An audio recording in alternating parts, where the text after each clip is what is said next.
పరిశుద్ధుడైన దేవా, కృపగలిగిన ప్రభు, ఈ ఉదయకాలము మరొక పునరుద్ధానం మాకు ఇచ్చిన అవకాశాన్ని బట్టి స్తుతిస్తూ, మా ఆలోచనలన్నీ ఎరిగిన దేవుడు గనక మా ప్రతి స్థితిని, మా ప్రతి పరిస్థితులను ఎరిగిన దేవుడు గనక ఈ దినము మీ వాక్కు చేత మా అందరితో మాట్లాడి మమ్మల్ని అందరినీ బలపరచండి. యేసుక్రీస్తు వారు నిజమైన దేవుడని, వారి ద్వారానే నిత్య జీవం ఉందని, వారి ద్వారానే మాకు విమోచన విడుదలుందని ఎరిగిన మనస్సులు, స్థిరపరచబడిన మనస్సులు మా అందరికి దయచేసి మిమ్మల్ని దేవునిగా ఆరాధిస్తూ మీతో కొనసాగలిగిన కృప మా అందరికి దయచేయమని, ఈ దినం కూడి ఉన్న బిడ్డలందరితో మీరు మాట్లాడమని ప్రభువైన యేసుక్రీస్తు వారి యొక్క శ్రేష్టమైన నామంలో స్తుతించి వేడుకుంటున్నాం మా పరమ తండ్రి, ఆమేన్. ఎవరు సమీపించలేని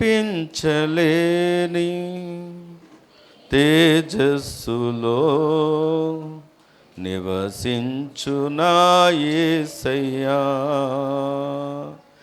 ఎవరు సమీపించలేని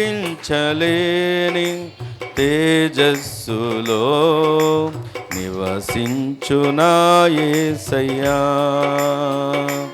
నీ మహిమను ధరించిన పరిశుద్ధులు నా కంట పడగానే, నీ మహిమను ధరించిన పరిశుద్ధులు నా కంట పడగానే, ఏ మౌదునో నేనే మౌదునో, ఏ మౌదునో నేనే మౌదునో, ఎవరు సమీపించలేని తేజస్సులో నివసించు నా యేసయ్యా.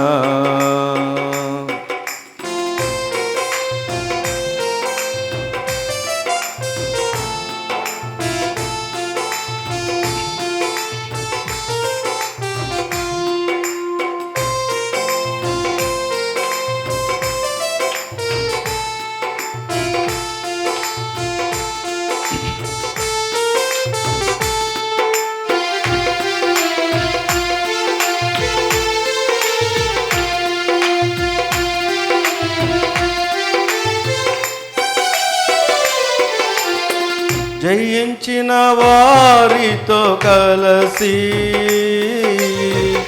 నీ సింహాసనమునే చేరగా,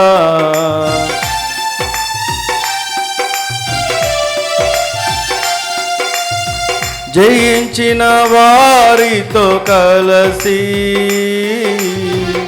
నీ సింహాసనమునే చేరగా, ఎవరికి తెలియని ఓ కొత్త పేరుతో, ఎవరికి తెలియని ఓ కొత్త పేరుతో నిత్య మహిమలో నన్ను పిలిచే ఆ శుభవేళ,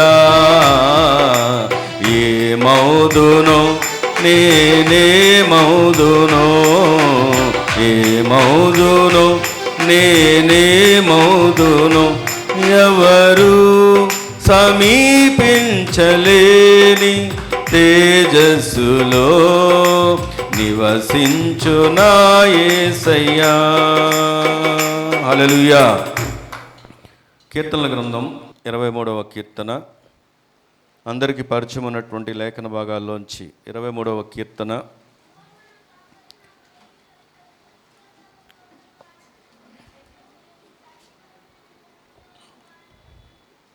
గుడ్ నాన్న 4వ వచనం చదువుదాం.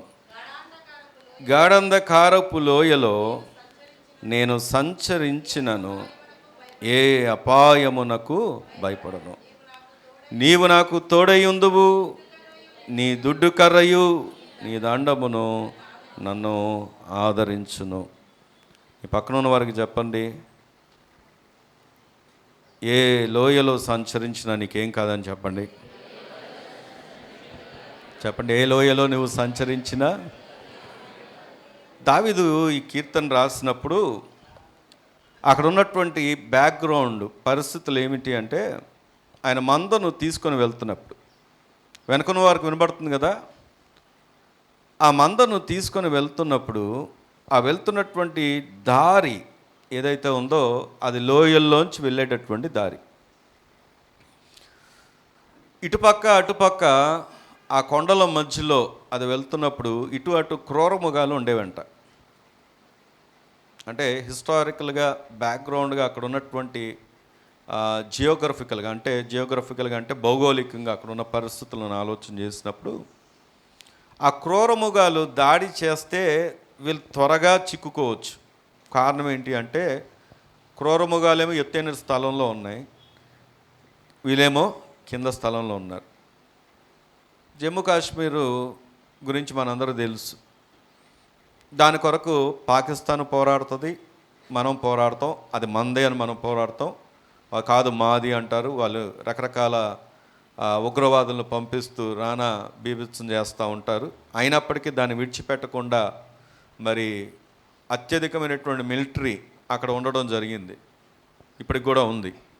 రీజన్ ఏంటంటే, అది కనుక ఒకవేళ అప్పగించబడితే తర్వాత కింద ఉన్నటువంటి ఢిల్లీ, చండీగఢ్, హర్యానా ఇంకా ఇతర రాష్ట్రాలన్నిటి మీద కూడా ప్రమాదం సంభవించవచ్చు. ఎందుకంటే అది ఎత్తైనటువంటి స్థలం. కాబట్టి ఇక్కడ గమనిస్తే ఎత్తులో ఉన్నవారే ఎప్పుడు కూడా ఆధిక్యతలో ఉంటారు, లోయలో ఉన్నవారు ఎప్పుడు కూడా బలహీనంగానే ఉంటారు. ఈ దినం ఈ వాక్యాన్ని మనం ధ్యానం చేయడానికి, ఇంతకుముందు కూడా ఒకసారి లోయ అనుభవాలు ధ్యానం చేసుకున్నాము. ఈ వాక్యాన్ని మనం ధ్యానం చేసుకోవడానికి గల ప్రధాన కారణం ఏంటంటే, నేటి దిన పరిస్థితులను మనం ఆలోచన చేస్తూ ఉన్నప్పుడు అనేక మంది ఇటువంటి పరిస్థితుల గుండానే వెళుతున్నారు. అంటే చాలా బలహీనపడినటువంటి స్థితి, లేవలేని స్థితి, జయించలేనటువంటి స్థితి, పోరాడలేనటువంటి స్థితి, నిలబడడానికి, నమ్మడానికి, విశ్వసించడానికి అవకాశాలు లేనటువంటి పరిస్థితుల గుండా అనేకులు ప్రయాణం చేస్తూ ఉన్నప్పుడు దావీదు ఇచ్చినటువంటి ఒక అనుభవంలోంచి వచ్చినటువంటి మాట, నేను ఏ అపాయానికి భయపడను. కారణం ఏంటంటే, నాకు ఆయన తోడై ఉన్నాడు, ఆయన దుడ్డుకర్రయ్య, ఆయన దండము నన్ను ఏం చేస్తుందంటే ఆదరిస్తుంది అని చెప్తున్నాడు. దేవుని స్తోత్రం కలుగునుగాక. ఒకవేళ ఈరోజు నీవు అలాంటి పరిస్థితులు గుండా వెళుతూ ఉన్నట్లయితే దేవుడు నీతో చెబుతున్న మాట, నువ్వు దేనికి భయపడక్కర్లేదు. నీ ప్రతి లోయ వంటి పరిస్థితుల నుండి నీకు సహాయకుడై, నీకు తోడై, నిన్ను ఆదరించి, నిన్ను గొప్ప చేసి నీకు విజయాన్ని ఇచ్చే దేవుడు నీకు ఉన్నాడు. Amen, amen. అందుకే దేవుని వాక్యంలోంచి కొన్ని లోయ అనుభవాలను ఈరోజు మనం మరి సమయానుకూలంగా కొన్ని లోయ అనుభవాలను మనము చూద్దాం రండి. కొన్ని లోయ అనుభవాలను మనం పరిశీలన చేయబోతున్నాం. ఎన్ని అని చెప్పను కానీ కొన్ని అనుభవాలను మనం చూద్దాం. సమూయేలు మొదటి గ్రంథం 17వ అధ్యాయం 17వ అధ్యాయము 2వ వచనాన్ని కనుక మనం చదువుకున్నట్లయితే,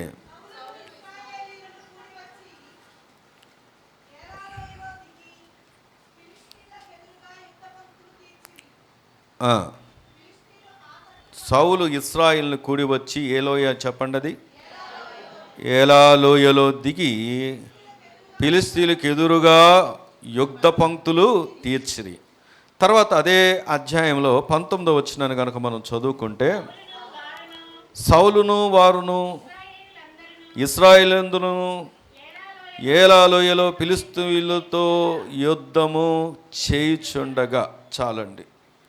ఇక్కడ ఇది ఆల్రెడీ మన అందరికీ తెలిసినటువంటి భాగమే, తర్వాత చదువుకోండి.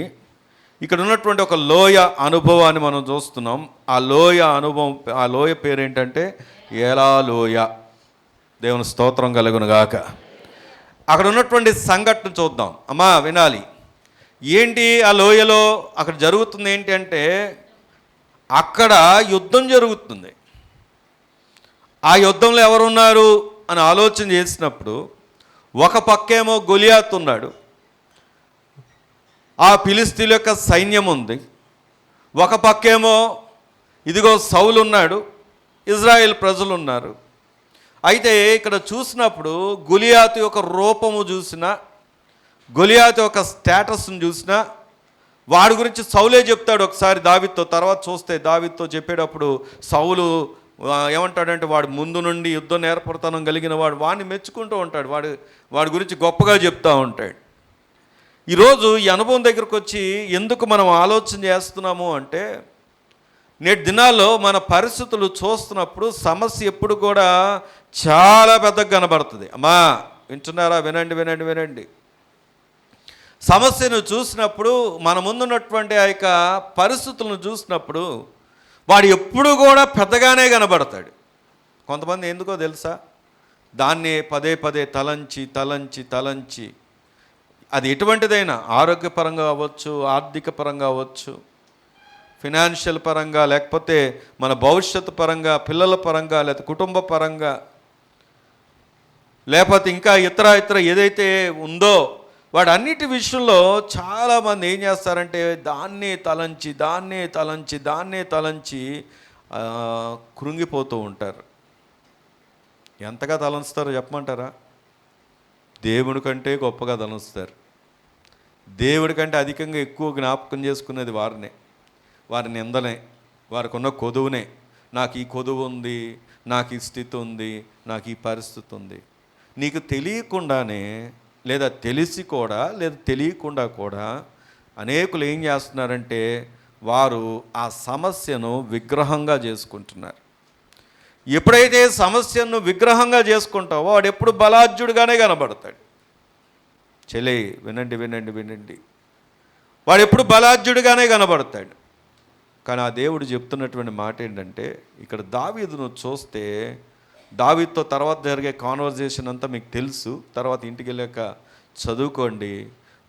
దావీదు యుద్ధం చేయడానికి గొలియాతు మీదకి వెళుతూ ఉంటే ఆ దావీదును చూసి ఫిలిష్తీయుడు అంటాడు, నేను ఎలా కనబడుతున్నాను నీకు? కుక్కలా కనబడుతున్నానా అన్నాడు. ఈ లోయ అనుభవం మనకు నేర్పిస్తున్నటువంటి సత్యం ఏంటి అంటే, ఈ లోయ అనుభవం ధైర్యానికి గుర్తుగా ఉంది. దేవుని స్తోత్రం చెప్దామా? హల్లెలూయా. ఈరోజు ఒకవేళ పిరికితనంతో ఇక్కడ ఉంటే, ఎందుకంటే బైబిల్ చెప్తున్న మాట, తిమోతి పత్రిక 2 తిమోతి పత్రిక చూడనక్కర్లేదు, 1వ అధ్యాయంలో ఉంటుంది, దేవుడు మనకు పిరికితనము కలిగినటువంటి ఆత్మను ఇవ్వలేదు. దేవుని స్తోత్రం కలుగును గాక. ఇది జరుగుద్దా?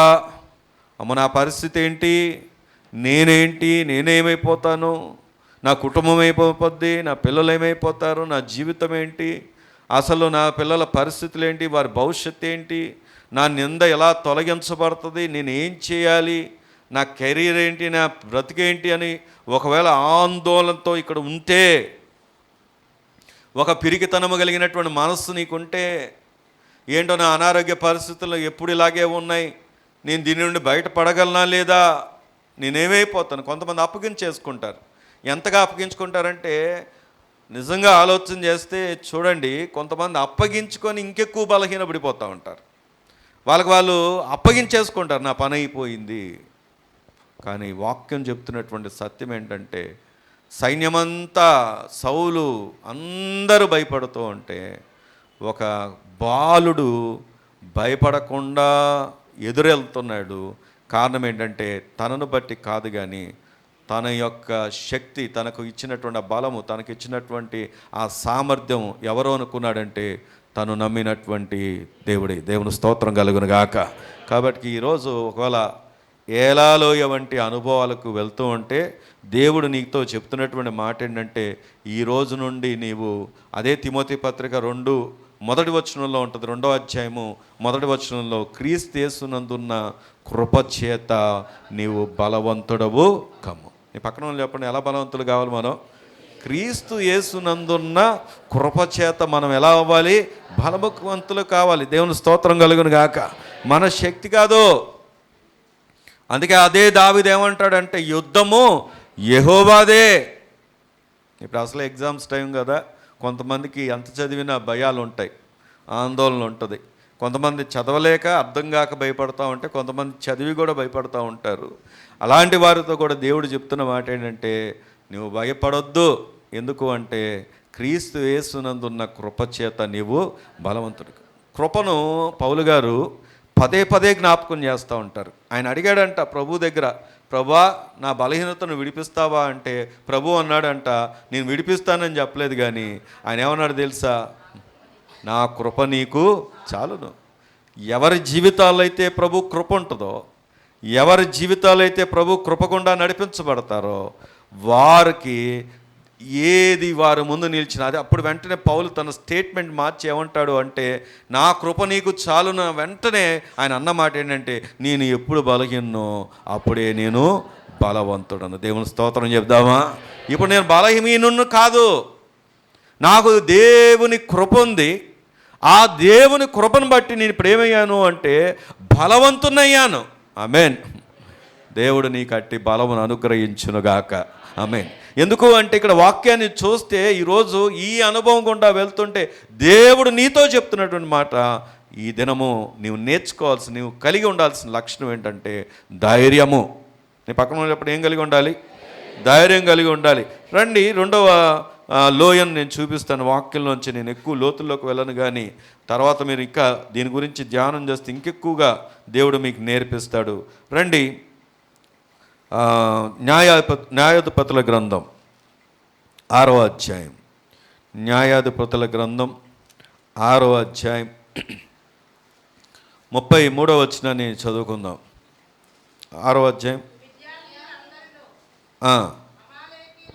మిద్యానీయులందరూ అమాలేకీయులందరూ తూర్పు వారందరూ కూడి వచ్చి నది దాటి యెజ్రెయేలు మైదానములో దిగగా యెహోవా ఆత్మ గిద్యోనును ఆవేశించెను. అతడు బోర ఊదినప్పుడు చాలండి. ఇక్కడ మనం చూస్తే ఇక్కడ మరొక లోయ కనబడుతుంది. ఆ లోయ పేరేంటి? యెజ్రెయేలు.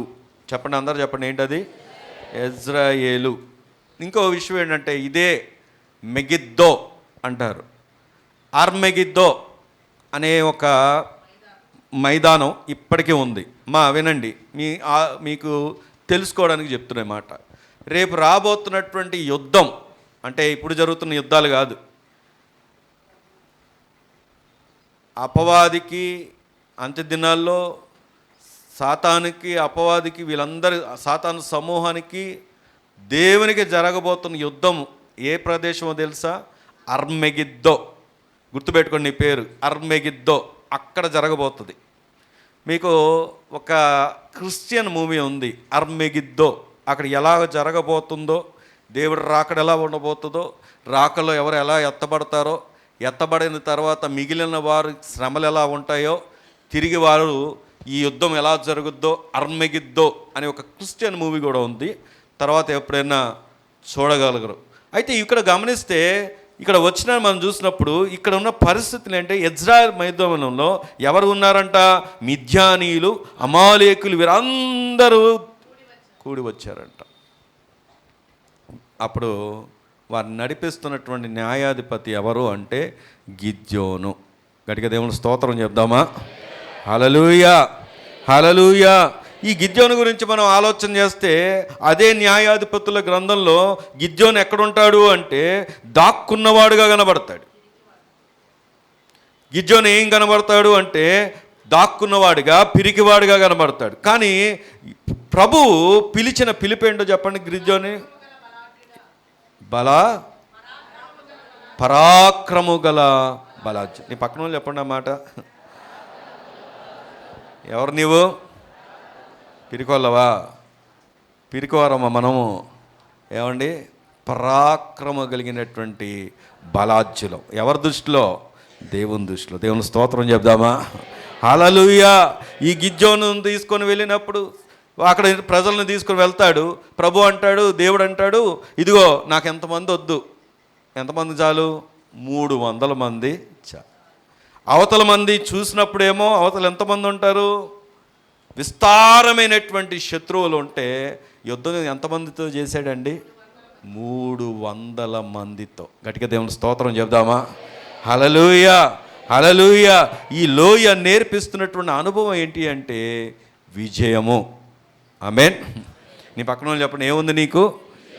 ఏముంది? విజయం ఉంది. బైబిల్లో మనం గమనిస్తే కొరింథీ పత్రిక 15వ అధ్యాయం 57వ వచనాన్ని కనుక మనం చదివితే, రండి చదువుదాం. కొరింథీ పత్రిక 15వ అధ్యాయం, మొదటి కొరింథీ పత్రిక 15వ అధ్యాయం 57వ వచనాన్ని కనుక మనం చదువుకున్నట్లయితే, ఆయనను మన ప్రభు అయిన యేసు క్రీస్తు మూలముగా మనకు జయము అనుగ్రహించుచున్న దేవునికి స్తోత్రము కలుగునుగాక. దేవుని స్తోత్రం చెప్దామా? నీకు జయాన్ని ఇచ్చేది ఎవరు అంటే ప్రభువే. అక్కడ మిద్యానీయులు ఉన్నారా? ఇంకా బలాఢ్యులైనటువంటి శత్రువులు ఉన్నారా? అంతకంటే బలాఢ్యమైనటువంటి పరిస్థితులు ఉన్నాయా? అంతకంటే భయంకరమైనటువంటి నిందలు ఉన్నాయా? ప్రతికూలతలు ఉన్నాయా? వ్యతిరేకతలు ఉన్నాయా? సమస్యలు ఉన్నాయా? కొదువులు ఉన్నాయా? ఏమైనా ఉండని, కానీ ప్రభువు నీ పక్షంగా ఉంటే నీకు విజయమే. ఆమేన్. అదే రాజుల మొదటి గ్రంథంలో చూస్తే, రాజుల మొదటి గ్రంథం 18వ అధ్యాయాన్ని కనుక మనం చూసినట్లయితే, రాజుల మొదటి గ్రంథం 18వ అధ్యాయం 45వ వచనాన్ని కనుక మనం చదువుకుంటే, 45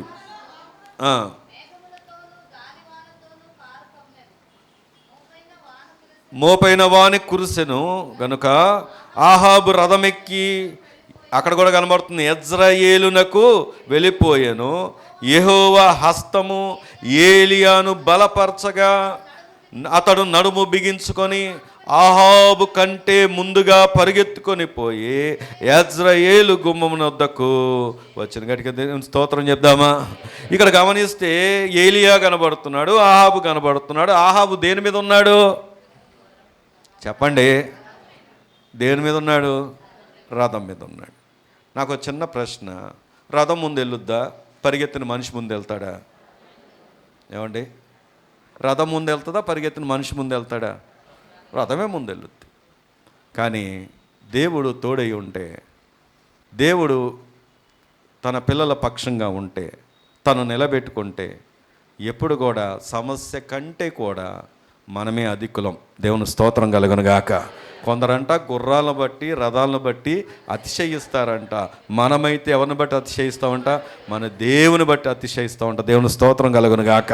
ఈరోజు గుర్రాలు బట్టి రథాలు బట్టి అంటే బలమును బట్టి, సామర్థ్యాన్ని బట్టి, టాలెంట్ని బట్టి, లేకపోతే నాయకులను బట్టి, నాయకత్వాలను బట్టి, పార్టీలను బట్టి, పెద్దలను బట్టి, బంధువులను బట్టి, ఇంకా ఇతర ఏదైతే మనం అనుకుంటాం. ఎప్పుడు కూడా చూడండి, కొంతమంది మనుషుల వైపే పరిగెత్తుతూ ఉంటారు, మనుషుల్ని ఆశ్రయిస్తూ ఉంటారు.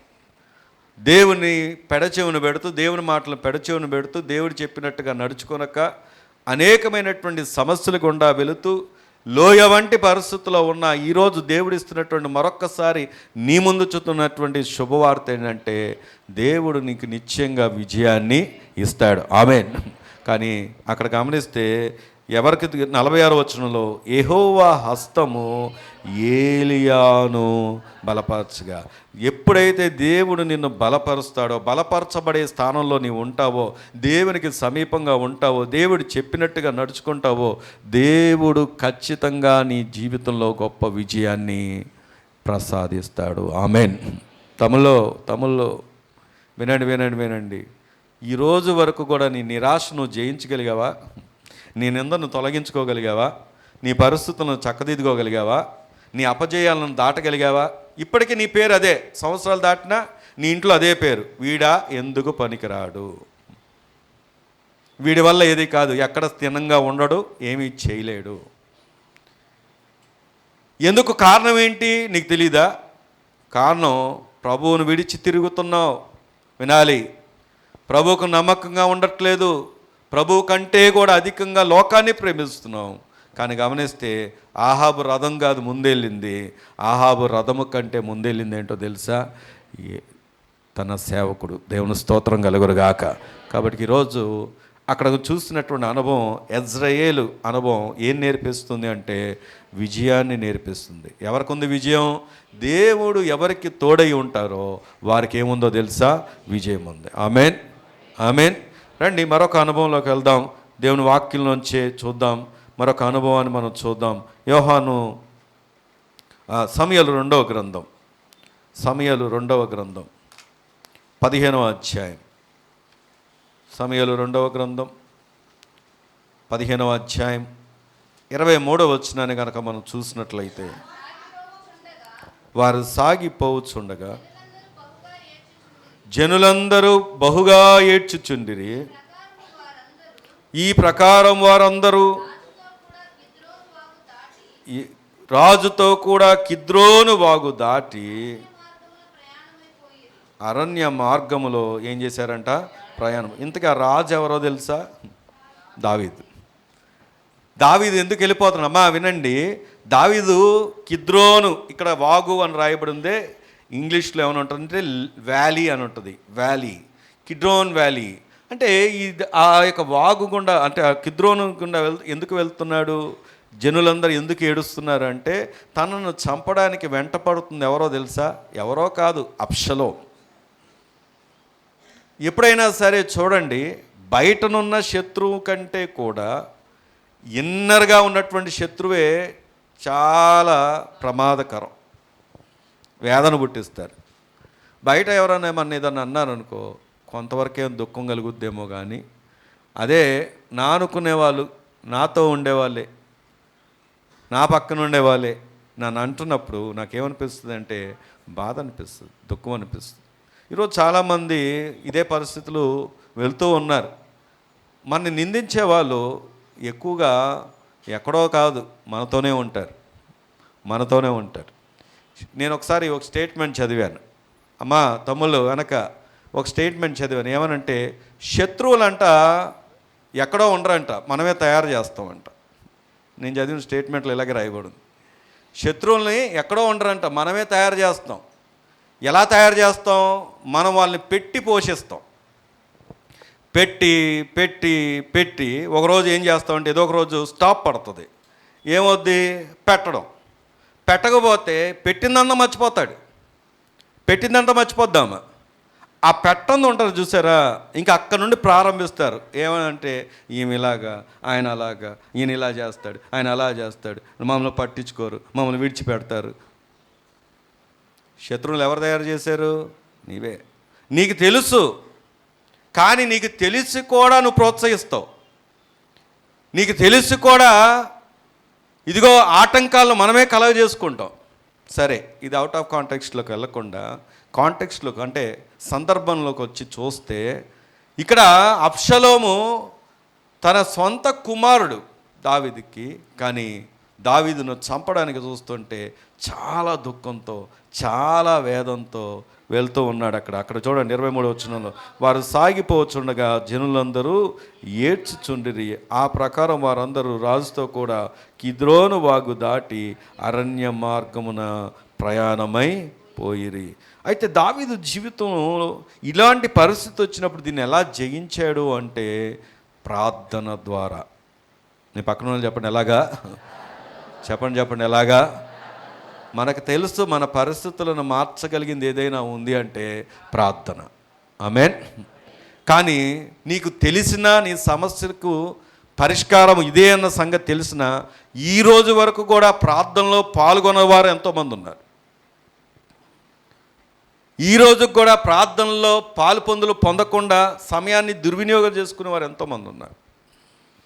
ఇటు వ్యక్తిగతంగా ప్రార్థన ఉండదు, ఇటు కుటుంబపరంగా ప్రార్థన ఉండదు, ఇటు సహవాసపరంగా ప్రార్థన ఉండదు, ఇటు సంఘపరంగా ప్రార్థన ఉండదు. సమస్య ఎందుకు రాదు? చెప్పండి, సమస్య ఎందుకు రాదు? దేవుడు చెప్తున్నటువంటి సొల్యూషన్ ఏంటి? చూడండి,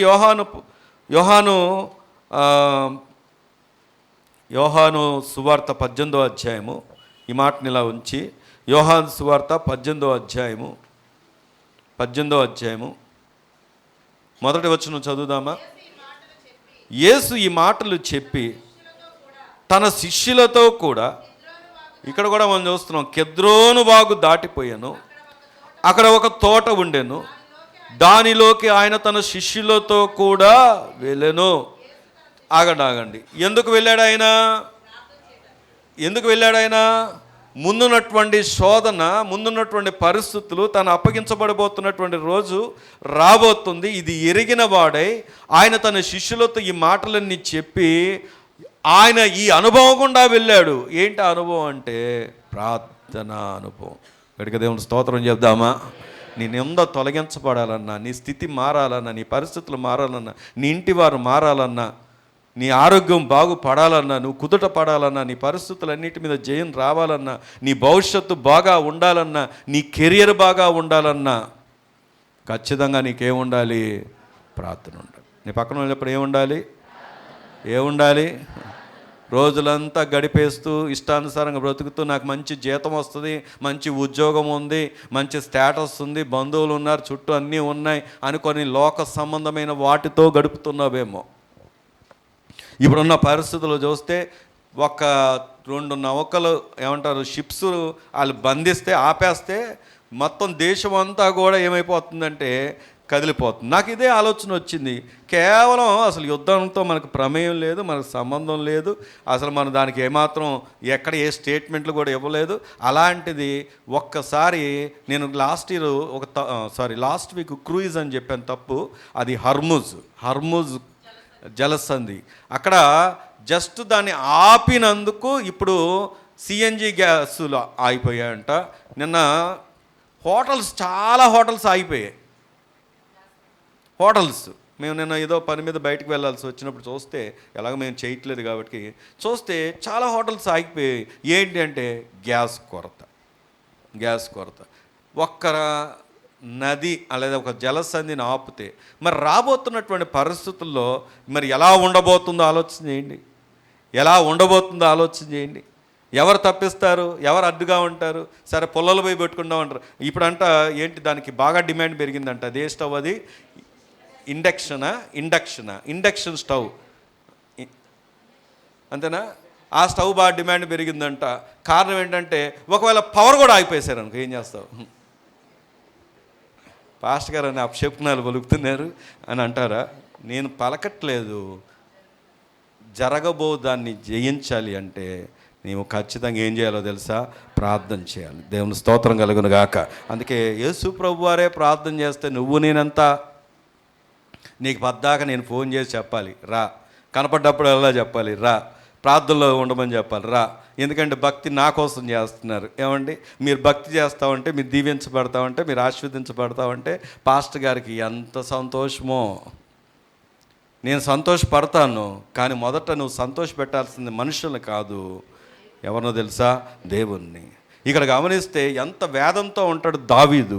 కారణం ఏంటంటే తనకు శత్రువులు బయట శత్రువులు కాదు, తన ఇంటిలోనే శత్రువులు.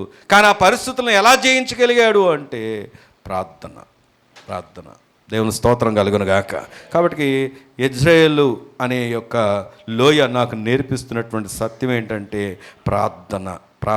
రండి మరొక లోయను చూద్దాం. యెహోషువ గ్రంథం 10వ అధ్యాయం. యెహోషువ గ్రంథం 10వ అధ్యాయం 12వ వచనం చదువుకుందాం. యెహోవా ఇశ్రాయేలీయుల ఎదుట అమోరీయులను అప్పగించిన దినమున ఇశ్రాయేలీయులు వినుచుండగా యెహోషువ యెహోవాకు ప్రార్థన చేసెను. సూర్యుడా, నీవు గిబియోనులో నిలువుము. చంద్రుడా, నువ్వు అయాలు లోయలో నిలువుము. జనులు తమ శత్రువుల మీద పగ తీర్చుకుని వరకు సూర్యుడు నిలిచెను, చంద్రుడు ఆగెను అన్నమాట ఇషారు గ్రంథంలో రాయబడి ఉన్నది కనుక దేవుని స్తోత్రం చేద్దామా? హల్లెలూయా. ఇక్కడ వాక్యాన్ని చూస్తే ఇక్కడ ప్రార్థన కనబడుతుంది మనకు. అంత మాత్రమే కాదు, రాయబడి ఉన్నది అంటే ఏం కనబడుతుందంటే ఈ అనుభవం అయాలు లోయ అనుభవం ఏం నేర్పిస్తుంది అంటే సాక్ష్యం. నీ పక్కన చెప్పండి అన్నమాట, సాక్ష్యం. నేను మొదటి నుండి మళ్ళీ ఒకసారి జ్ఞాపకం చేసుకుందాం. ఏ అనుభవాలు నేర్చుకున్నాం? ఫస్ట్ మొదటిది ఏం చెప్పండి? ఏంటది? ధైర్యం. రెండవది ఏంటది? విజయం. మూడవది కిద్రోను, ప్రార్థన. నాలుగవది ఆ లోయల పేర్లు పక్కన పెట్టండి, ఎందుకంటే కొంతమంది ఎప్పుడు చెప్పారు అన్నట్టు చూస్తున్నారు. మొదటిది చెప్పండి, ఏ అనుభవం ఉండాలి? ధైర్యం అనే అనుభవం ఉండాలి. రెండవది విజయం అనే అనుభవం ఉండాలి. మూడవది ప్రార్థన అనే అనుభవం ఉండాలి. నాలుగవది సాక్ష్యం అనే అనుభవం ఉండాలి. ఏంటి సాక్ష్యం చెప్పనా? దేవుడు ఎంత గొప్ప దేవుడు అంటే, ఒక వ్యక్తి, ఒక మానవుడు, ఒక వ్యక్తి చేసిన ప్రార్థన, ఆయన ఏమైనా ముందు నుండి ధైర్యవంతుడు అంటే 3 అధ్యాయాలు చదువుకుంటే యెహోషువ గురించి ఏమంటాడు ఆయన? ధైర్యం తెచ్చుకో, భయపడొద్దు, నేను నీకు తోడై ఉన్నాను. భయపడొద్దు, నేను నీకు తోడై ఉన్నాను. భయపడొద్దు, నేను నీకు తోడై ఉన్నాను. కానీ ఆ వ్యక్తి ప్రార్థన చేస్తే దేవుడు ఏం చేశాడంట? సూర్య చంద్రులను ఆగిపోయారంట. గడిక దేవుని స్తోత్రం చెప్దామా? హల్లెలూయా, హల్లెలూయా. ఇలాంటి అనుభవాలు మన జీవితాల్లో కూడా ఎన్నో చూసాం. అసలు కొన్నిసార్లు భయంకరమైన వర్షం వస్తుంది, వాతావరణం అంతా బాగోలేదు, ఇక్కడ ఈ మీటింగ్ పెట్టుకున్నాం, ఏమైపోద్దో అనుకున్నప్పుడు చుట్టుపక్కల వర్షం వచ్చి ఇక్కడ వర్షం పడకుండా ఉన్నటువంటి సందర్భాలు ఎన్నో ఉన్నాయి. అంత మాత్రమే కాదు, నేను గమనిస్తే మీకు తెలుసో తెలీదో, పెద్దిరాజు గురించి మనం ఆలోచన చేస్తే, చందు వాళ్ళ తమ్ముడు మరి పెద్దిరాజుకు మొన్నటి కాలంలో యాక్సిడెంట్ అయింది. అదేం విచిత్రమో కానీ, లేదా విచిత్రం అనడం కంటే కూడా దేవుడు సేవకుల్ని ఇలా ప్రేరేపిస్తాడేమో తెలియదు. కానీ ఎప్పుడైతే ఉపవాస ప్రార్థనలు ఉంటాయో ఎవరో ఒకరు ఏదో ఒక సమయంలో గట్టి ప్రమాదాల నుండి దేవుడు బయట వేస్తున్నాడు. దేవుని స్తోత్రం కలుగును గాక. లాస్ట్ టైం కూడా ఉపవాస ప్రార్థనలప్పుడే తన బండి యాక్సిడెంట్ అయింది. ఈసారి చాలా సివియర్ యాక్సిడెంట్ అయింది. వోల్వో బస్సు ఆయన నడిపే వాహనాన్ని చీకట్లో అది పట్టించి వెళ్తే అది తిరగబడిపోయింది. కొద్దిగా అవతల పడితే చెరువులో పడేదంట, నీటిలో పడేది. అలాగైనా ప్రమాదమే. కానీ దేవుడు ఎంత అద్భుతమైనటువంటి కృప చూపించాడంటే, మనిషికి ఎటువంటి గాయం కాకుండా క్షేమంగా అప్పగించాడు. దేవుని స్తోత్రం కలుగును గాక. ఏం కాపాడిందంటారు? ప్రార్థన. దేవుడు కాపాడినప్పుడు దానికి తగిన సాక్ష్యం కలిగి మనం ఉండాలి. దేవుడు మన జీవితంలో అద్భుతం చేసినప్పుడు దానికి తగిన సాక్ష్యాన్ని మనం నిలబెట్టుకోవాలి. మన అందరం కూడా ఒకప్పుడు ఇలాంటి పరిస్థితులు ఇక్కడికి వచ్చిన వారమే. కానీ నీవు నేను ఆయన సాక్షులుగా బ్రతుకుతున్నామా? సాక్ష్యం అంటే ఏంటి? ఇక్కడ నిలబడి దేవుడు నాకు అది చేశాడు, నాకు ఇది చేశాడు, నా బ్యాంక్ బ్యాలెన్స్ పెరిగింది, నా బ్యాంక్ బ్యాలెన్స్ తరిగింది, లేకపోతే నేను ఇచ్చేసాను, అది కాదు సాక్ష్యం. సాక్ష్యం అంటే వారి దేవుని కొరకు సాక్షిగా బ్రతకటం. నేను ఒక మాట అడుగుతాను, ఈరోజు నీ ప్రార్థనలో బలహీనత ఎందుకు వచ్చింది? నువ్వు ఎందుకు ఎదగలేకపోతున్నావు? ఎందుకు ఉండలేకపోతున్నావు? ఎందుకు సహవాసం చేయలేకపోతున్నావు? దేనికి మొదటి స్థానం ఇచ్చావు? మొదటి అనుభవాలు ఎందుకు లేవు? దేవుడు అంటాడు కదా, సంఘాల గురించి చెబుతూ ప్రకటన గ్రంథంలో చూస్తే, నీ మీద ఒక నేరము మోపవలసి ఉన్నది. ఎందుకంటే మొదటి ప్రేమ నువ్వేం చేసావు? వదిలివేసావు. ఇప్పుడు ఇక్కడ ఉన్నటువంటి మనలో కూడా చాలామంది మొదట చాలా ఎదిగిన వారే, చాలా ప్రార్థించిన వారే, సంఘంలో సహవాసంలో ఉన్నవారే, పరీక్షల్లో అందుబాటులో ఉన్నవారే. ఒకప్పుడు కూడికలు జరుగుతుంటే, గృహ కూడికలు జరుగుతుంటే ఎలా జరిగేవి? ఎంతో ఆర్భాటంగా జరిగాయి. ఇప్పుడు ఎందుకు జరగట్లేదు? ఎందుకని రాలేకపోతున్నాం? ఎందుకు ఎదగలేకపోతున్నాం? ఎందుకు దేవుడికి సమయం కేటాయించలేకపోతున్నాం? దేవుడి కంటే కూడా మిగతా వాటికి ఎక్కువ సమయం ఇస్తున్నాం. అందుకే నిరాశలో బ్రతుకుతున్నాం. అయితే ఒక శుభవార్త చెప్పన, దేవుడు ఈరోజు కూడా నిన్ను ప్రేమిస్తున్నాడు. ఈరోజు కూడా ప్రేమిస్తున్నాడు కనుక ఈ అనుభవాన్ని నీకు నేర్పించాలని ఇష్టపడుతున్నాడు. ఏ అనుభవం అంటే సాక్ష్యం అనే అనుభవం. దేవుని స్తోత్రం కలుగును గాక. రండి మరొక అనుభవాన్ని చూద్దాం. రండి దేవుని వాక్యం నుంచి చూస్తే, ఇది హోషేయ గ్రంథం 2వ అధ్యాయం. హోషేయ గ్రంథం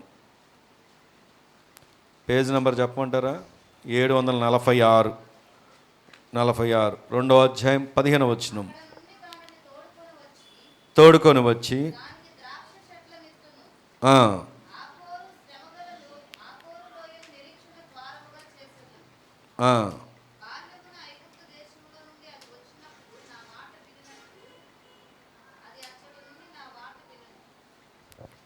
హోషేయ 2:15 అక్కడ నుండి దాన్ని తోడుకొని వచ్చి దాని ద్రాక్ష చెట్లనెత్తును, ఆకోరు శ్రమగల లోయను నిరీక్షణ ద్వారముగా చేసేదను. బాల్యమున ఐగుప్తు దేశం నుండి అది వచ్చినప్పుడు నా మాట వినినట్లు. ఇక్కడ మనం ఇంకొక వచనం కూడా చదువుదాం. యెషయా గ్రంథం 65వ అధ్యాయం. ఈ మాటని ఇలా ఉంచండి. యెషయా గ్రంథం 65వ అధ్యాయం 10వ వచనం చదువుకుందాం. నిమిత్తము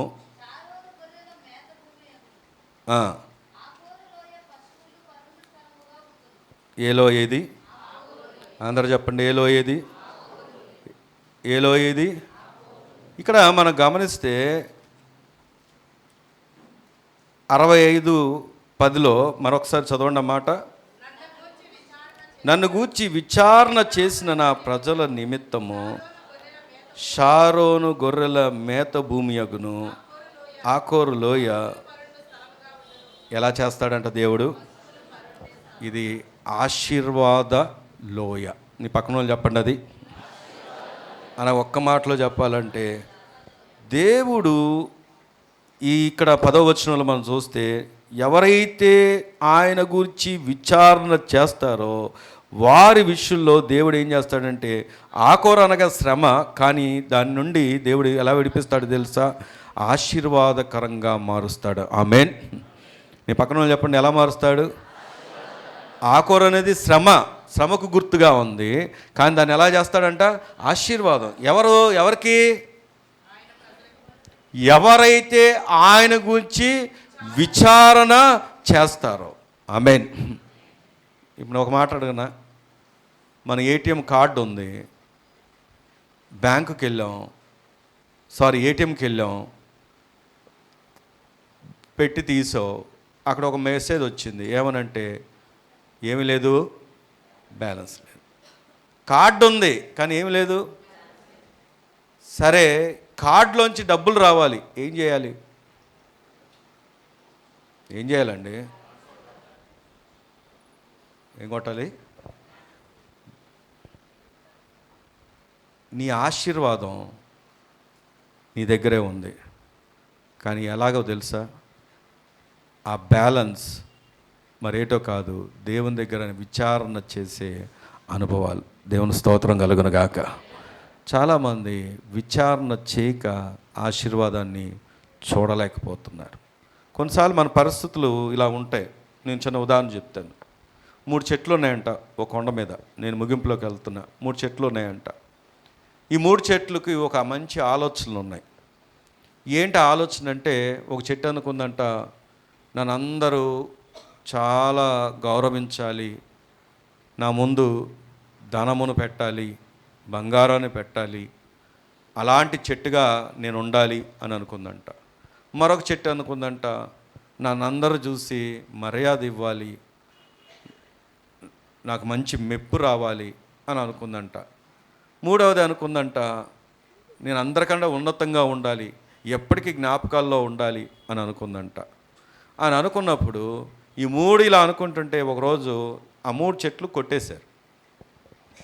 కొట్టేస్తే ఒక చెట్టుని ఏం చేశారంటే, ఇదేమనుకుందంటే చాలా ఉన్నతమైన స్థితిలో ఉంటాను నేను అనుకుంటే, దాన్ని కొట్టేసి పశువుల తొట్టి తయారు చేశారు. ఇంకొక చెట్టు కొట్టేశారు. దాన్ని ఏం చేశారు అంటే, అదేమో షిప్ లాగా ఉండాలనుకుంది, కానీ ఏం తయారు చేశారంటే ఒక నావలాగా తయారు చేశారు. మూడో తర్వాత చెప్తాను నేను. దీన్ని పశువులు పాకలో పెడితే ఇది ఫీల్ అవుతుంది, నేను ఊహించింది ఏంటి, నేను వచ్చింది ఏంటి, నేను ఉన్నది ఏంటి అని. రెండోది కూడా ఫీల్ అవుతుంది, నేను ఊహించుకుంది ఏంటి, నేను వచ్చింది ఏంటి. మూడో దాన్ని ముక్కలు కోసి పక్కన పడేస్తారు. అది కూడా ఫీల్ అవుతుంది, నేను ఊహించుకుంది ఏంటి, నేను అయ్యింది ఏంటి.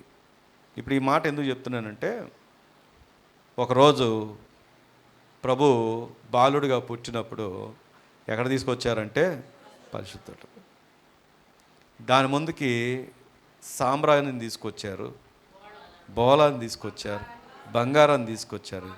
దానికి కానుకలు అర్పించి అప్పుడు ఏమైందో తెలుసా? దానికి ఎక్కలేని గౌరవం వచ్చింది. దేవుని స్తోత్రం కలుగును గాక. తర్వాత మనం అదే ముందుకెళ్ళి చూస్తే, ఒకరోజు ప్రభువారు వెళ్తూ ఏమెక్కారంటే దోణి ఎక్కారు. దానికి ఏమొచ్చిందంటే, అది ఎప్పుడు వస్తుందని చూస్తున్నారు, ప్రభు కోసం ఎదురు చూస్తున్నారు. దాంట్లో అద్భుతాలు చేశాడు దేవుడు, దానికి గౌరవం వచ్చింది. మూడోది ముక్కలుగా పడేసింది. ఏం చేశారో తెలుసా? సిలువను చేశారు. ఒకరోజు ప్రభు దాని మీదే కొట్టబడ్డాడు. ఎప్పటికీ మనం ప్రభువుని జ్ఞాపకం చేసుకున్నప్పుడు జ్ఞాపకం చేసుకునేది ఏంటంటే సిలువ. ఇది నేను ఒక ఊహాత్మకమైనటువంటి విషయమే.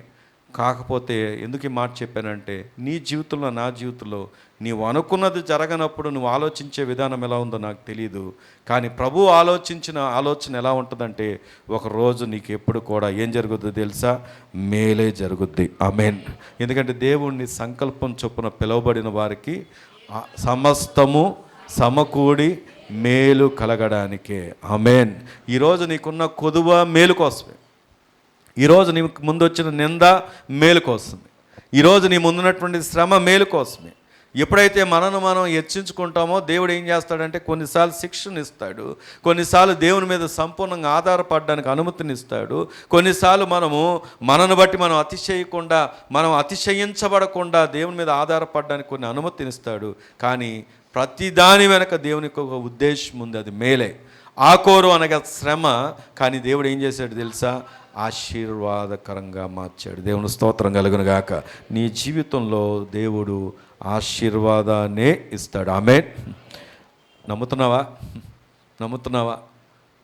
రండి ప్రార్థన చేసుకుందాం. చాలా విషయాలు ఉన్నాయి కానీ నేను వివరించట్లేదు. కొన్ని అనుభవాలు మనకు జ్ఞాపకం చేసుకున్నాం. ఈరోజు బలహీనుడుగా ఉండుంటే దేవుడు నీతో మాట్లాడిన మాట ధైర్యం తెచ్చుకో.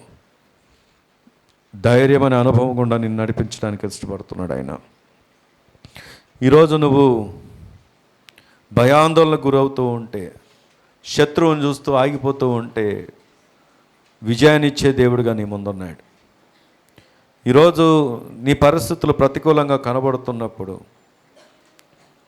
ప్రార్థన అనే అనుభవం ద్వారా నువ్వు జయించగలవని చెప్తూ ఉన్నాడు. ఈరోజు అదే దేవుడు నీ జీవితంలో సాక్ష్యాన్ని నిలబెట్టడానికి మాట పంచుకుంటున్నాడు. మనకు తెలుసు భక్తుల జీవితాలు. జకరియా ఎలిజబెత్ కొదువులో ఉన్నప్పుడు అది వారి జీవితంలో సాక్ష్యమైంది. హన్నా జీవితం కొదువులో ఉన్నప్పుడు అది వారి జీవితంలో సాక్ష్యమైంది. దావీదు శ్రమల గుండా వెళ్ళినప్పుడు ఎన్నో కీర్తనలు ఆయన సాక్ష్యంగా మనం చూస్తూ ఉన్నాం. భక్తుల ముందు శ్రమలు వచ్చినప్పుడు దేవుడు వారిని సాక్షులుగా నిలబెట్టాడు. అంత మాత్రమే కాదు, శ్రమ నుండి ఆశీర్వాదంలోకి నడిపించాడు. ఈరోజు శ్రమను చూడొద్దు, తాత్కాలికమైనటువంటి వాటిని చూడొద్దు. దేవుణ్ణి చూడు. ఆయన ఏమై ఉన్నాడో చూడు. ఆయన సామర్థ్యం ఏమైందో చూడు. ఆయన జ్ఞానం ఏమైందో చూడు. ఆయన ఎందుకు ఈ భూమి మీదకి వచ్చాడో తెలుసుకో. ఆయన ద్వారా ఎలాంటి విజయం నీకు సొంతమై ఉందో జ్ఞాపకం చేసుకో. భౌతికమైన విజయం ఉంది, ఆత్మ సంబంధమైన విజయం దేవుడు నీకు ఇచ్చాడు. ప్రియ సంగమా, ఈ అనుభవాలు నీకున్నాయా? ఈరోజు నుండైనా ఒక తీర్మానం తీసుకో. సమయాన్ని కేటాయించు. ప్రార్థనలో, సహవాసంలో, సేవకులతో, సంఘముతో నీకు ఇవ్వబడిన సమయం లోకం కోసమే ఖర్చు పెడుతున్నావు. మరి దేవుని కోసం నువ్వు ఖర్చు పెట్టకపోతే రాబోను శోధన నుండి తప్పించువారు ఎవరు? ఎన్నో ప్రమాదాలు, ఎన్నో భయంకరమైన పరిస్థితుల్లోంచి దేవుడు ఎంతగా తప్పిస్తూ వస్తున్నాడు. సాక్షిగా బ్రతకగలుగుతున్నావా? దేవునికి సమయం ఇవ్వగలుగుతున్నావా? దేవునితో నడవగలుగుతున్నావా? పునరుద్ధానం మానేసేంతగా మనం పనులు పెట్టుకుంటాం. పునరుద్ధానాన్ని విడిచి తిరుగుతూ ఉంటాం. దేవుని మందిరంలో ప్రార్థనలు విడిచి తిరుగుతూ ఉంటాం. వ్యక్తిగతంగా దేవునితో సహవాసం చేయం, ప్రార్థన చేయం, వాక్యం చదవం, దేవుని ప్రజలతో అనుబంధాలు ఉండవు. ఒక ఆచార క్రైస్తవులుగా బ్రతికేస్తూ ఉన్నాం. అందుకే మన జీవితంలో ఉన్న నిరాశ ఇంకా అలాగే ఉండిపోయింది. దాన్ని అందుకే ఇంకా జయించలేకపోతున్నాం. ఈ లోకం దాని ఆశలు గతించిపోతుండగా శాశ్వతుడైనటువంటి దేవుడు నీకు తోడుగా ఉండడానికి, శాశ్వత కాలము ఆయన కృపలో నిన్ను వర్ధిలింప చేయడానికి ఈ మాట నీ ముందుంచాడు. ప్రార్థన చేద్దామా? ఒప్పుకోలు ప్రార్థన చేద్దామా? ప్రార్థన చేద్దాం. ప్రేమగల తండ్రి నాయన పరిశుద్ధుడా, గొప్ప దేవుడా, మీ గణనామనికే స్తోత్రాలు చెల్లిస్తున్నాను. కొన్ని లోయ అనుభవాలు ఈ ఉదయకాలం పరిశుద్ధాత్మ దేవుడా,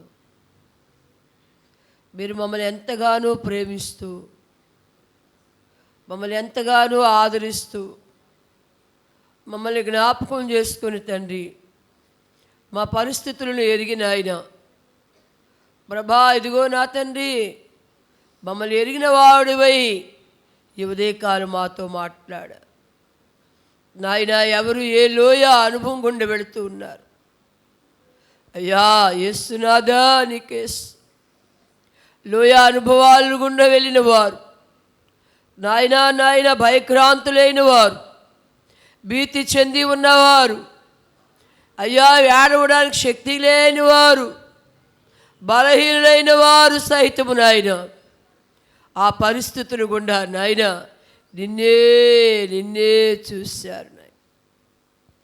వారు నిన్నే చూశారు నాయన.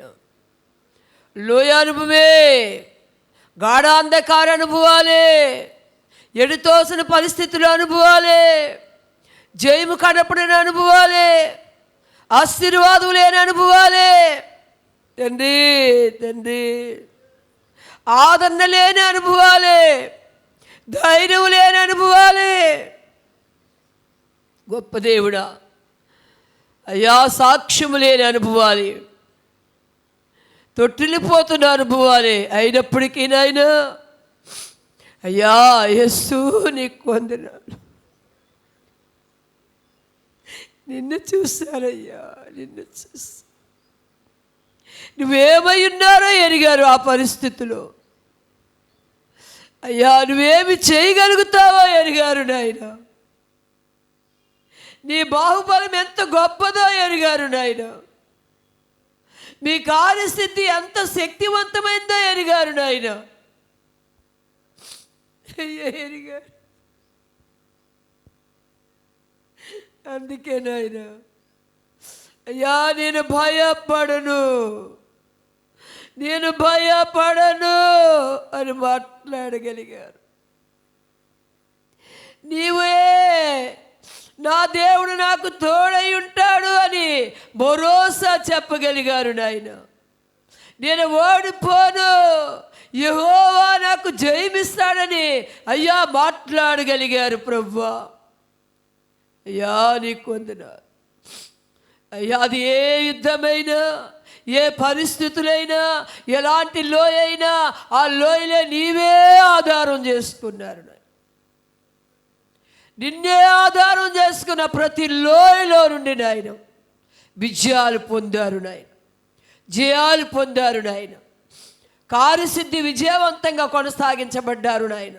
నీకు సాక్షులై ధైర్యము కలిగి ఆయా నీ తట్టు చూసిన వారు, నీ పాదాలు పట్టుకున్నవారు బతులాడుతూ పోరాడుతూ ధైర్యము కలిగి నిజమునంది నాయన సాక్ష్యము కలిగి నిలిచి చివరికి ఆశీర్వదించబడిన వారుగా తలలు పైకి ఎత్తబడ్డారు.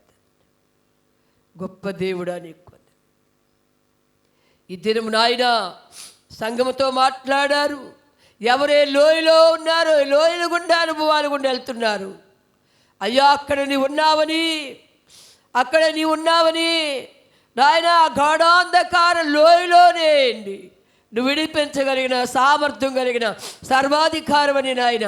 భూమియు ఆకాశం అందున్న సమస్తములు సృష్టించిన సృష్టికర్తవు నీవేనని ప్రభువా కూడి ఉన్న మేమందరం గుర్తించినట్లుగా సహాయించి, స్త్రీలేమి పురుషులేమి, పిల్లలేమి పెద్దలేమి, ఎవరులేమి వృద్ధులేమి అయ్యా మా అందరికి చాలిన దేవుడు నువ్వు ఒక్కడివి. ఎవరే పరిస్థితులే లోయలో ఉండగా వాటి నుండి, ఆ స్థలము నుండి, ఆ పరిస్థితి నుండి లేవనెత్తి నిలవబెట్టి సాక్షులుగా తలపైకెత్తి నోటికి నవ్వునిచ్చే దేవుడు నీవని ఈ ఉదయకాలం మాతో మాట్లాడవుతాను. మాట్లాడిన దేవుడు సజీవుడు, నిజదేవుడు, మహదేవుడు నాయన. అయ్యా ఎరిగిన వారమై, యోచించిన వారమై, గ్రహించిన వారమై నిన్ను ఎబ్బడించి ఎడవక నీ పాదాల దగ్గర కనిపెట్టి అయ్యా అత్యున్నతమైన ఆశీర్వాదాలు కలిగినట్లుగా నీ కృప ఎంబడి కృప సంఘానికి అనుగ్రహించి ఇతబడిన మాటలు మా హృదయంలో నీరు పెట్టి ఫలింపు దయచేయమని, దాసులు ఇంకా ఘనముగా బలముగా నామ మహిమాత్మగా నిలబెట్టి వాడుకోమని, నాయన కూడి వచ్చిన వారు ప్రత్యేకముగా దీవించి నీ కృపతో నడిపించి మహిమ పొందమని నజరేయుడైన యేసు ప్రభు నామములో అడిగి వేడుకొని పొందున పరమ తండ్రి. ఆమేన్.